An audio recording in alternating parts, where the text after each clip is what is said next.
오늘 우리에게 주시는 하나님 말씀 보도록 하겠습니다. 신약 성경 에베소서 2장 11절부터 22절까지입니다. 그러므로 생각하라. 너희는 그때 육체로는 이방인이요 손으로 육체에 행한 할례를 받은 무리라 칭하는 자들로부터 할례를 받지 않는 무리라 칭함을 받는 자들이라.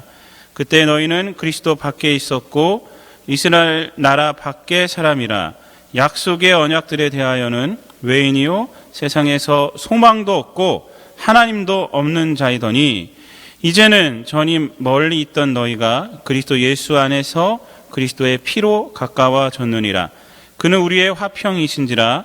둘로 하나를 만드사 원수된 것 곧 중간에 막힌 담을 자기 육체로 허시고 법조문으로 된 계명의 율법을 폐하셨으니 이는 이 둘로 자기 안에서 한 새 사람을 지어 화평하게 하시고 또 십자가로 이 둘을 한 몸으로 하나님과 화목하게 하려 하심이라. 원수된 것을 십자가로 소멸하시고 또 오셔서 먼 데 있는 너희에게 평안을 전하시고 가까운 데 있는 자들에게 평안을 전하셨으니 이는 그로 말미암아 우리 둘이 한 성령 안에서 아버지께 나아감을 얻게 하려 하심이라. 그러므로 이제부터 너희는 외인도 아니요 나그네도 아니요 오직 성도들과 동일한 시민이요 하나님의 권속이라. 너희는 사도들과 선지자들의 터 위에 세우심을 입은 자라. 그리스도 예수께서 친히 모퉁이 돌이 되셨느니라. 그의 안에서 건물마다 서로 연결하여 주 안에서 성전이 되어가고 너희도 성령 안에서 하나님이 거하실 처소가 되기 위하여 그리스도 예수 안에서 함께 지어져 가느니라. 아멘. 이 말씀을 가지고 잊지 말자 예수님 은혜라는 제목으로 함께 은혜를 나누도록 하겠습니다. 잊지 말자 예수님 은혜. 제가 제목을 뭘로 할까 하다가 6월 달에는요 6.25가 있습니다. 그래서 상기하자 6.25 우리가 그걸 어렸을 때 많이 했잖아요. 그래서 우리 북한 동포독기에서도요 이번 6.25 때 6월 달에 6.25 집회를 합니다. 6.25를 맞이해서 우리가 한번 북한을 위해서 기도하는 시간 또한 또 말씀을 듣는 시간 같은 걸 갖기 위해서 6.25 때 우리가 집회를 합니다. 근데 우리들은요 6.25도 뭐 우리가 잊지 말아야 되겠지만은 우리가 정말 잊지 말아야 될 것이 뭐냐면 예수님 은혜예요. 예수님 은혜는요 정말 잊으면 안 돼. 잊으면 안 돼.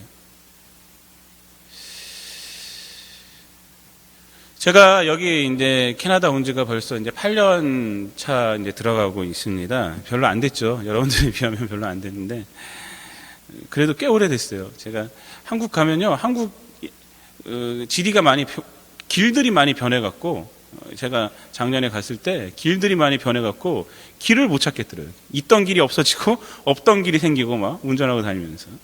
또 하나는 제가 좀 오래됐구나 생각하는 것이 요즘 세상이 얼마나 빨리 변합니까, 여러분? 그래서 인터넷에 들어가 보면요, 이 사회에 우리나라 사회에 유행되고 있는 단어들을 이해를 못하게 있는 것들이 좀 많이 있어요. 왜냐하면 그 사회적 이슈, 정치적 이슈 또는 연예계 이슈로 해서 만들어지는 신조어들이 있어요.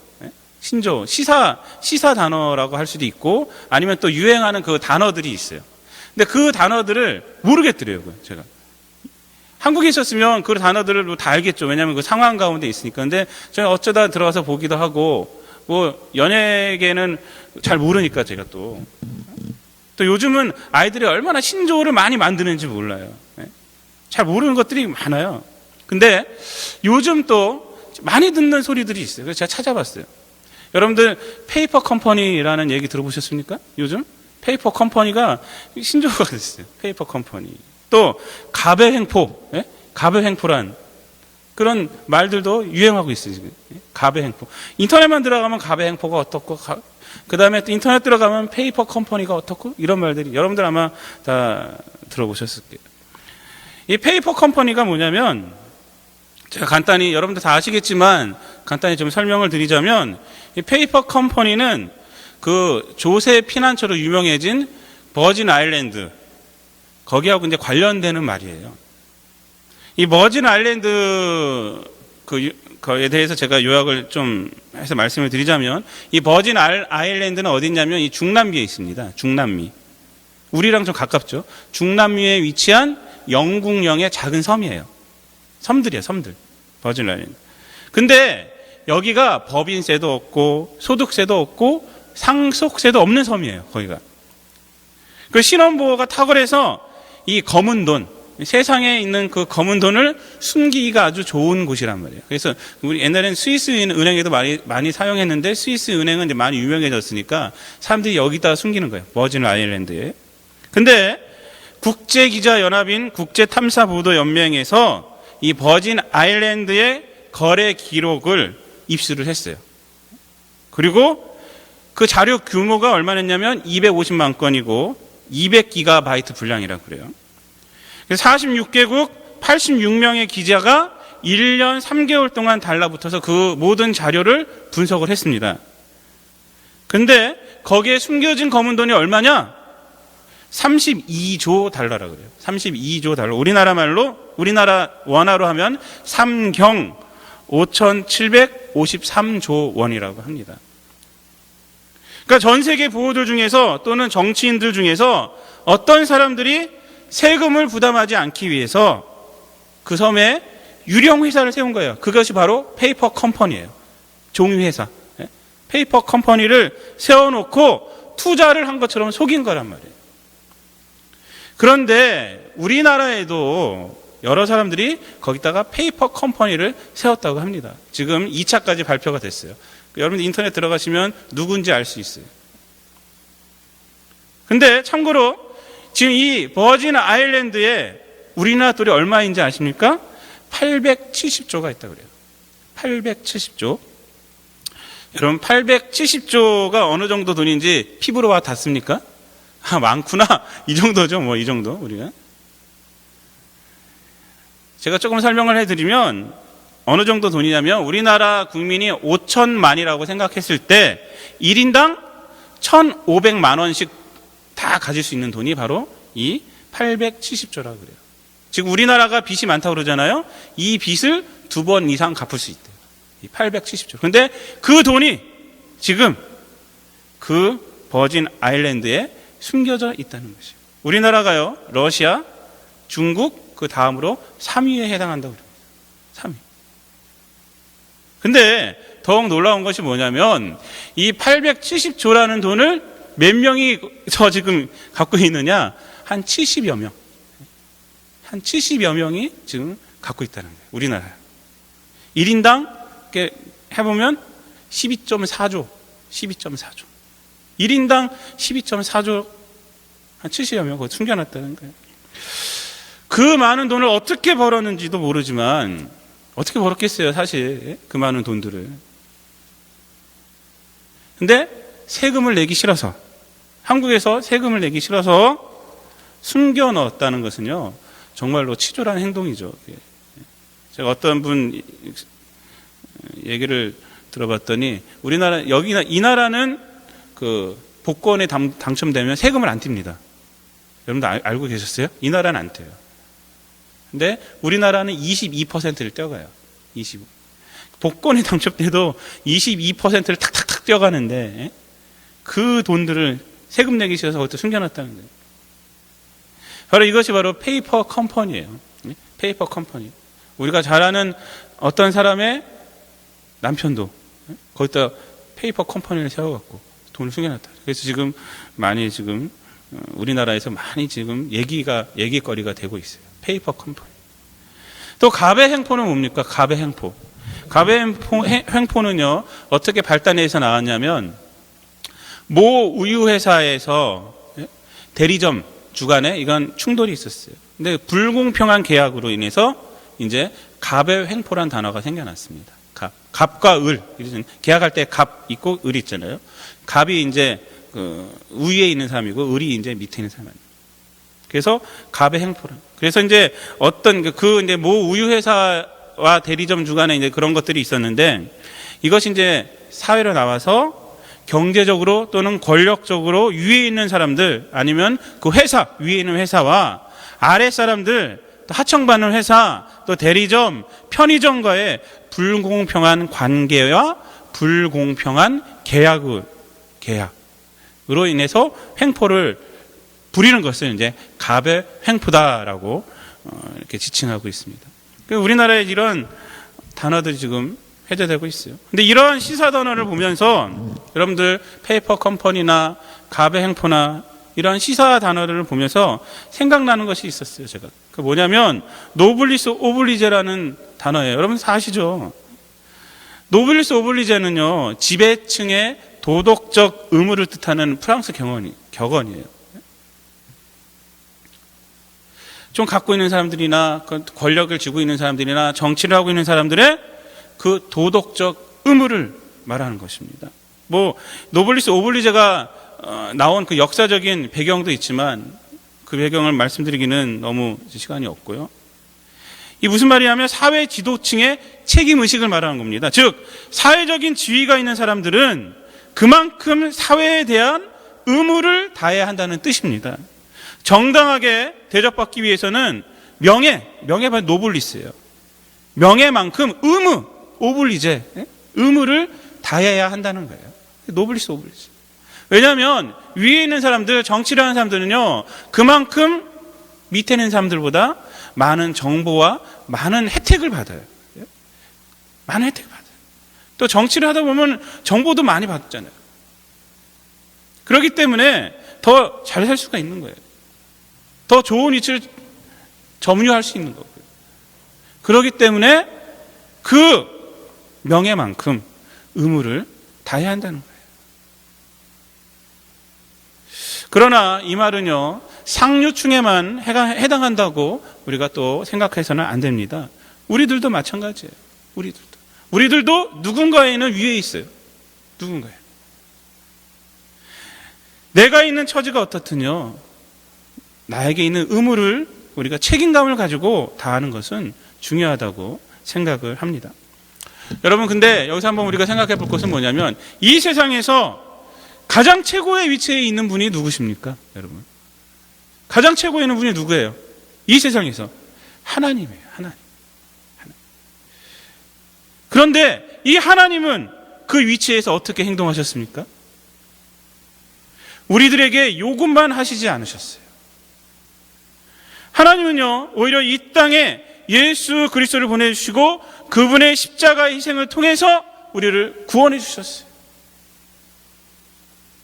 어떤 사람들은요, 이러한 하나님을 뭐라고 말했냐면 어리석다, 그런 신은 내가 안 믿는다, 능력이 없는 신이다 라고 말하는 사람들도 있었어요. 사도 바울은요, 고린도 교회에 편지를 보내면서 헬라인은 지혜를 원하고 유대인은 표적을 원하나 나는 십자가에 못 박힌 그리스도를 전한다, 이렇게 말하면서 십자가에 못 박힌 그리스도는 헬라인에게는 어리석인 것이고 유대인에게는 거리끼는 것일지만 구원받는 우리에게는 하나님의 능력이다 라고 고린도전서 1장 22절부터 24절까지 우리에게 말을 해주고 있습니다.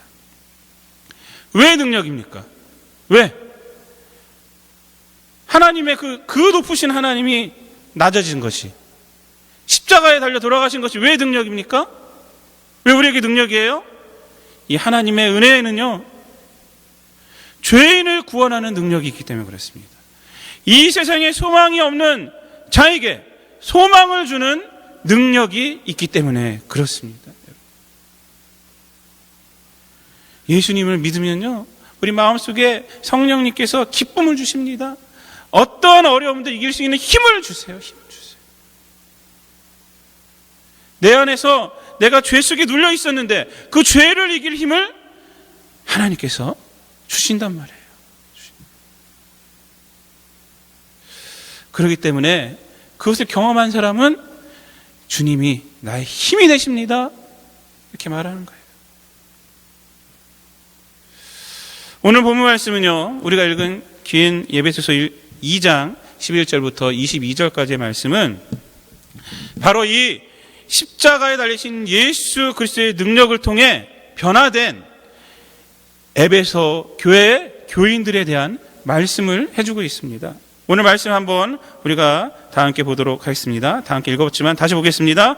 11절과 12절 말씀은요, 예수 그리스도 이전의 에베소 교인들의 상태에 대해서 우리에게 말을 해주고 있는 거예요. 한번 다 함께 한번 읽어볼게요. 시작.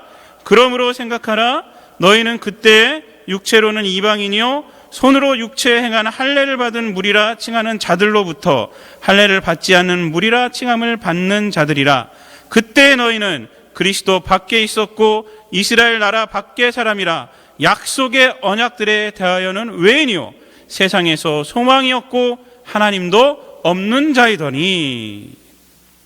예수 그리스도를 믿기 전의 상태에 대해서 사도 바울이 말해주고 있어요. 그걸 생각하라고 말해주고 있어요. 근데 19절부터 22절까지의 말씀은 뭐냐면 정반대의 말씀입니다. 예수 그리스도를 믿은 이후에 에베소 교인들의 상태에 대해서 말씀하고 있어요. 우리가 한번 19절부터 22절까지 말씀을 한번 다 함께 읽어봅니다. 시작. 그러므로 이제부터 너희는 외인도 아니요 나그네도 아니요 오직 성도들과 동일한 시민이요 하나님의 권속이라. 너희는 사도들과 선지자들의 터 위에 세우심을 입은 자라. 그리스도 예수께서 친히 모퉁이 돌이 되셨느니라. 그의 안에서 건물마다 서로 연결하여 주 안에서 성전이 되어가고 너희도 성령 안에서 하나님이 거하실 처소가 되기 위하여 그리스도 예수 안에서 함께 지어져 가느니라. 아멘. 여러분, 예수님을 믿기 이전과 예수님을 믿은 이후에 에베소 교인들의 존재가 완전히 틀려졌어요.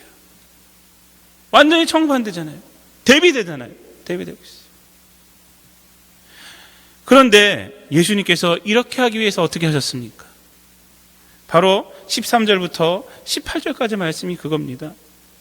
이방인과 유대인 사이에 막혀있던 그 담을 허물으셨고, 그리고 하나님과 막혀있던 담, 그것도 허물어주셨어요. 하나님과 화목하게 하셨어요. 근데 어떤 방법으로 그렇게 하셨냐 이거예요. 어떤 방법으로 하셨습니까?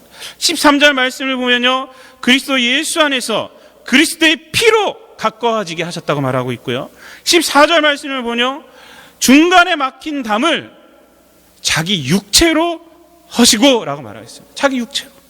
16절 말씀에는 또 십자가로 이 둘을 한 몸으로 하나님과 화목하게 하려 하심이라. 원수된 것을 십자가로 소멸하시고 라고 말하고 있습니다. 여러분, 에베소 교인들의 이 존재의 변화를 위해서 예수님이 무엇을 사용하셨습니까? 자기의 피, 그리고 자기의 육체, 그리고 십자가를 사용했다. 십자가. 한마디로 이것을 무엇이라고 우리가 말할 수 있습니까? 희생입니다. 희생이에요, 희생. 지금 사도 바울은요, 에베소 교인들에게 이것만 말하고 있는 것입니다. 성도로 너희들을 하나님의 권속으로 만드시기 위해서 이렇게 예수님의 희생이 있었음을 우리에게 말해주는 거예요. 하나님의 희생이 있었음을 우리에게 말을 해주고 있는 것입니다. 왜 에베소 교인들에게 그렇다면 이 말씀을 하고 있을까요, 여러분? 여러분, 모든 글들은요, 이 세상의 모든 글들은 그 글들을 잘 이해하기 위해서는요, 행간을 읽을 줄 알아야 합니다.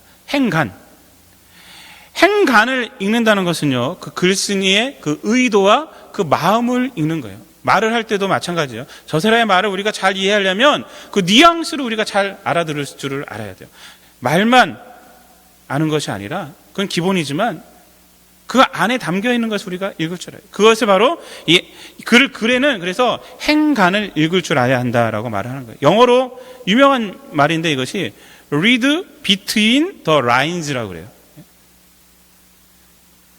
read between the lines. 그 행간을 읽으라는 거예요. 행간을. 이 말은요, 영국에서 19세기부터 쓰인 말이라고 하는데, 적국의 그 암호문을 해독하면서 이제 나온 말이라고 그래요. 적국의 암호들이 쫙 나오잖아요. 숫자 못 읽는 사람이 어디 있어요?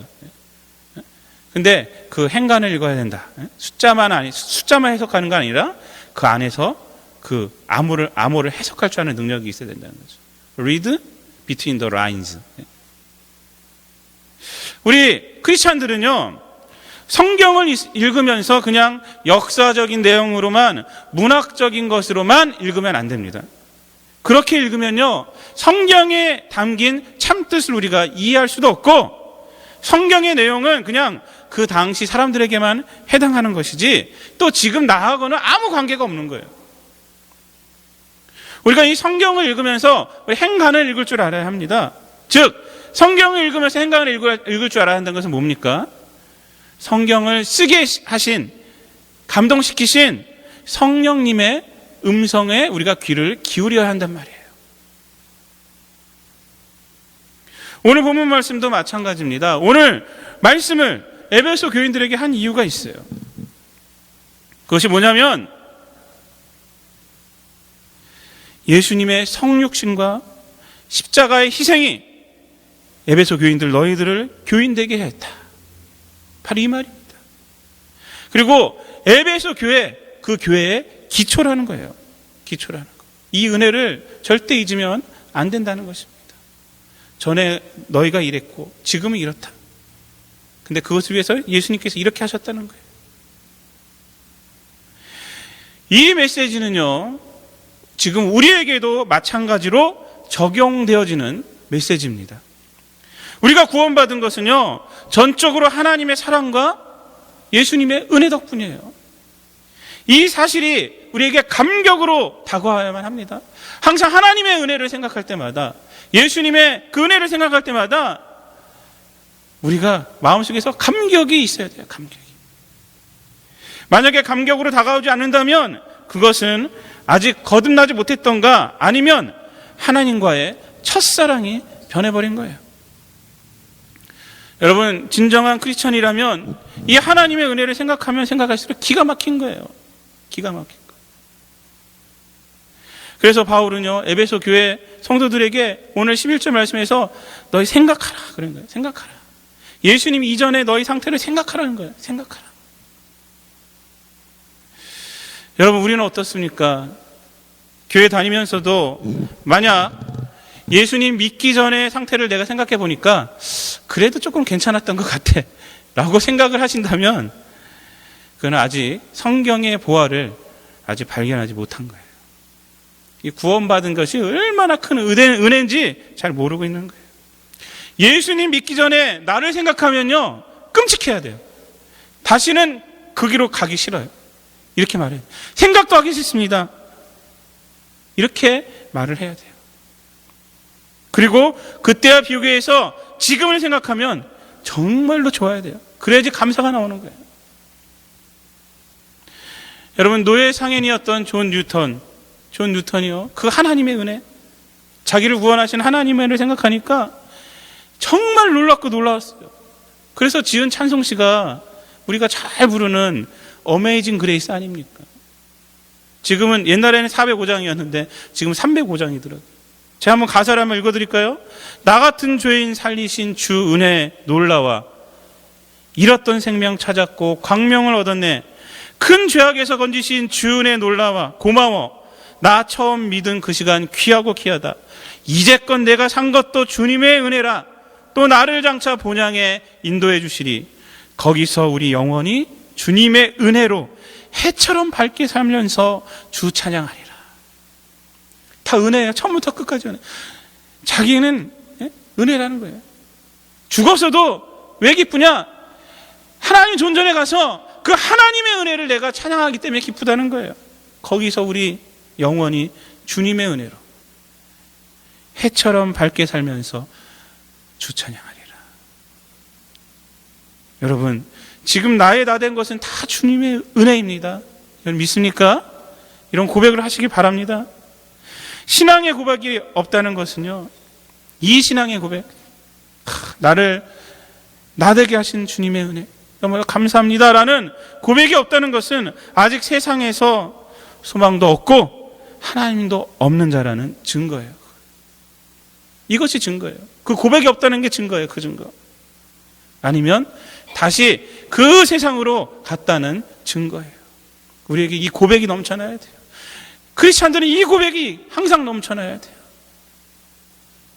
여러분, 에베소 교회 지금 사도 바울이 이렇게 말했습니다. 그런데 후에 에베소 교회는요, 안타깝게도 하나님께 책망을 받아요. 여러분, 요한계시록 보면요, 요한계시록은 사도 요한이 밤모섬에서 계시를 받아서 환상을 보고 7 교회에게 편지를 쓴 거예요. 편지를 쓴 게 바로 이 요한계시록입니다. 근데 특별히 2장부터는요, 그 각 교회에 편지를 전하는 내용들을 2장부터 나옵니다. 그 7 교회. 근데 그 중에 이 에베소 교회가 있습니다. 에베소 교회가. 에베소 교회는요, 처음에 칭찬을 받아요. 왜? 거짓 이단 이세벨이라는 자를 내쫓았다. 아, 잘했다 라고 해요. 그런데 그 다음에요, 책망을 받습니다. 요한계시록 2장 4절과 5절 한번 우리가 찾아볼까요? 요한계시록 2장 4절과 5절.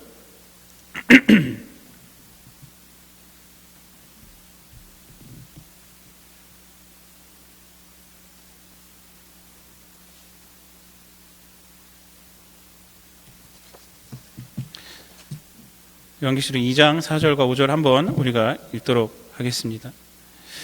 2절부터 3절까지는 칭찬받는 내용입니다. 이세벨이 아니라 이세벨은 두아디라 교하고 그 자칭 사도라 하는 거짓자들을 드러낸 것. 그리고 칭찬받는 게 또 뭡니까? 게으르지 않고 내 이름을 위해서, 주님의 이름을 위해서 견디었다. 인내했다는 걸 칭찬받습니다. 그런데 4절과 5절에서 책망을 받습니다. 한번 우리가 4절과 5절 우리가 다 함께 한번 읽어보도록 하겠습니다. 시작. 그러나 너를 책망할 것이 있나니 너의 처음 사랑을 버렸느니라. 그러므로 어디서 떨어졌는지를 생각하고 회개하여 처음 행위를 가지라. 만일 그리하지 아니하고 회개하지 아니하면 내가 네게 가서 내 촛대를 그 자리에서 옮기리라. 아멘. 여러분, 에베소 교회가 뭘로 책망받습니까? 처음 사랑을 잃어버렸다는 거예요. 처음 사랑. 이 처음 사랑이 뭐예요?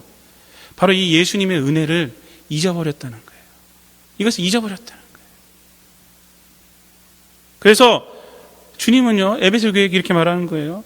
에베소 교회, 너 처음 사랑을 잃어버렸다. 그러니까 어디서 떨어졌는지 생각하고 회개하고 처음 행위를 가져라. 만약 그렇지 않으면 내가 이제 촛대를 옮겨버리겠다는 거예요. 촛대를 옮긴다는 것이 뭡니까? 교회로서의 기능을 다했기 때문에 이제 심판한다는 거예요, 그냥. 여러분, 교회의 생명은요, 이 예수님의 은혜에 있습니다. 은혜. 그래서 에베소서 1장 22절, 23절에서는 예수님을 교회의 머리라, 그리고 교회를 그의 몸이다 라고 이렇게 비유적으로 말해주고 있는 것입니다. 만약 교회가 예수님의 은혜를 생각하지 않는다면, 만약 성도가 그 은혜 위에 있지 않다면 그건 머리 없는 몸이에요. 머리 없는 몸. 머리 없는 몸이 뭐예요? 죽은 몸이에요. 죽은 몸. 교회도 아니고 성도도 아니라.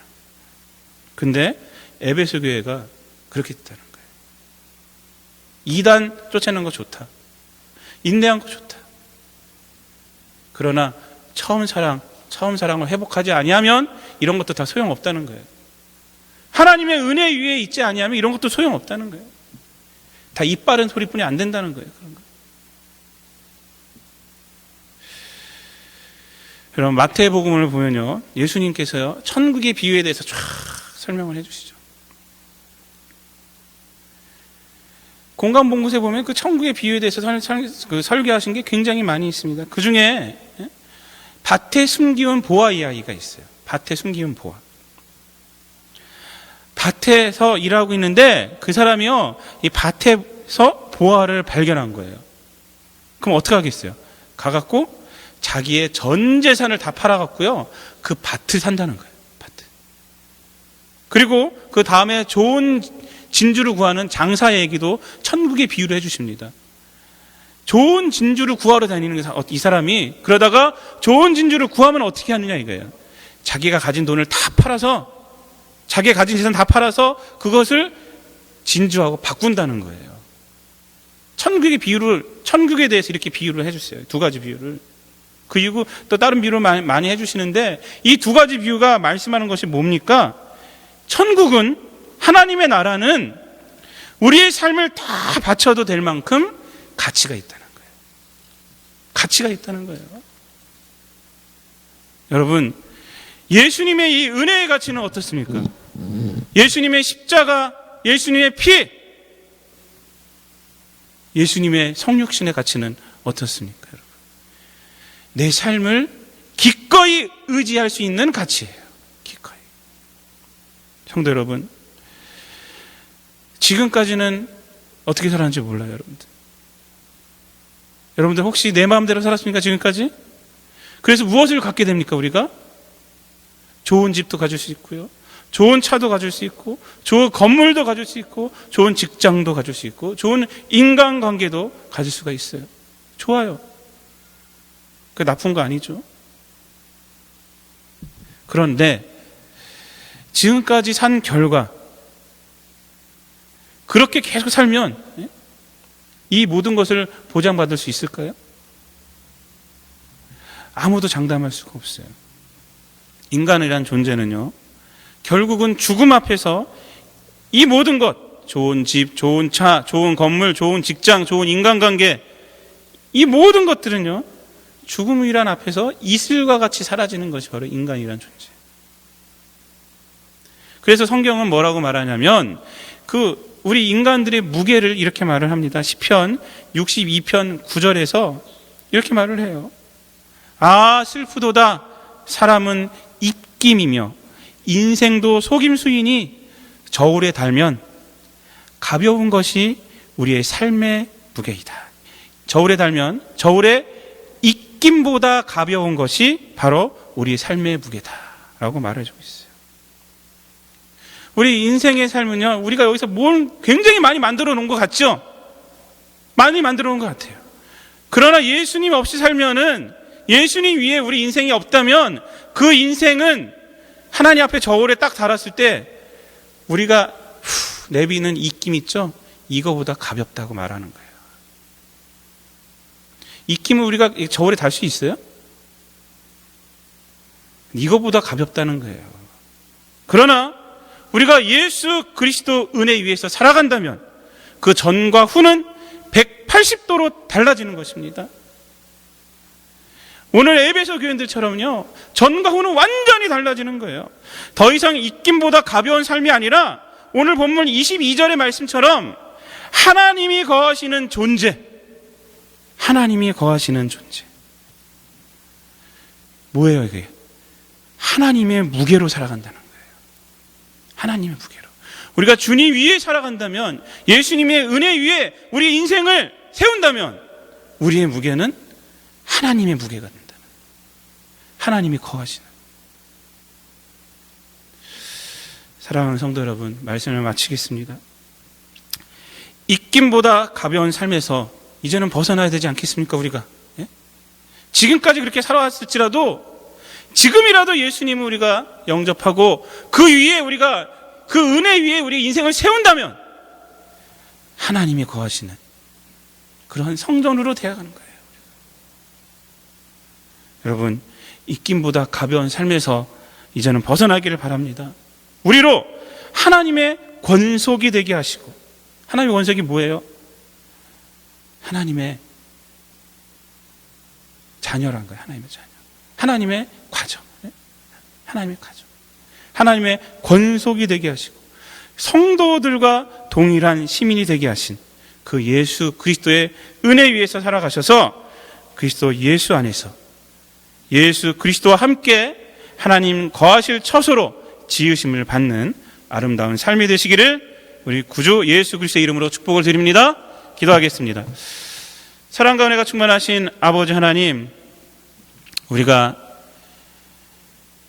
하나님을 모를 때에는, 예수님의 은혜를 몰랐을 때에는 하나님의 약속도 몰랐고 이 땅에서 아무 소망도 없는 자였지만 예수 그리스도를 우리에게 보내주시고 예수 그리스도로 인하여서 우리가 하나님의 권속이 되게 하여 주시고 성도라 불리움을 받는, 또한 사도들과 선지자들의 터 위에 세우심을 받는 우리들 되게 하여 주시고, 또한 우리들의 삶이 이제는 입김보다 가벼운 삶이 아니라 예수 그리스도 안에서 하나님이 거하실 처소로 지으심을 받는 그러한 삶이 되게 하여 주심을 감사를 드립니다. 이 은혜 잊지 않게 도와주시옵소서. 이 은혜 가운데 늘 감사하며 감격하며 살아가게 도와주시고 이 은혜를 많은 사람들에게 전하는 우리 모든 성도들 되게 하여 주시옵소서.